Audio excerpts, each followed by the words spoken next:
Good night, teacher. My name is Cristina Salazar, and we are going to talk about task number 1, 2, and 3.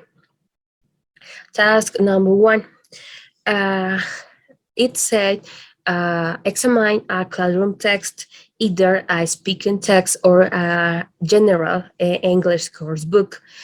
Can you find examples of exercise that practice grammatical competence and those that practice communicative competence?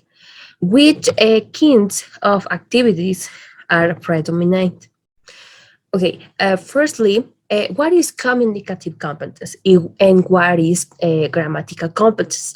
Grammatical competence is the ability to understand and express meaning and recognize phrases and sentences, and also is the focus of many grammar practice books, which typically present a rule of grammar on one page and provide exercise to practice using the role.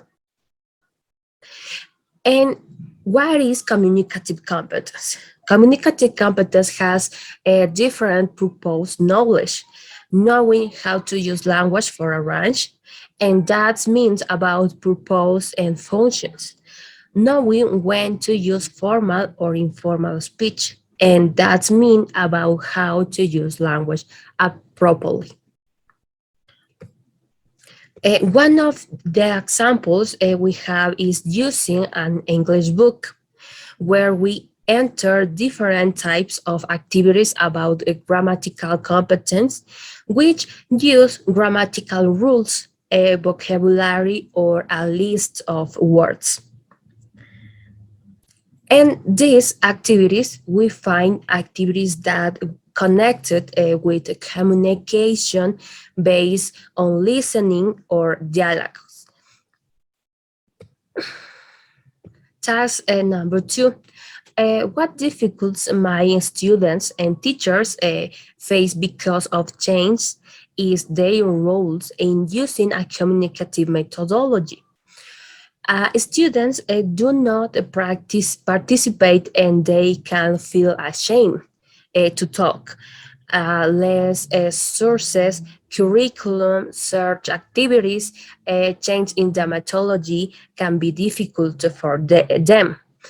In addition to this, are teachers' misconceptions, lack of training in say, CLT, combined with defiances in social linguistics competence, little time for developing materials for communicative classes and large classes.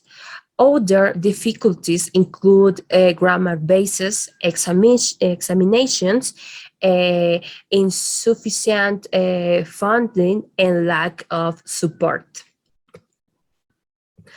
And task number 3, what are some advantages and disadvantages of skills-based syllables and a functional syllabus? Syllabus design and course design, many changes in ideas about syllabus design and methodology have occurred in the last 15 years. And CLT promote a rethinking of approach to syllabus design and methodology. Thank you, teacher.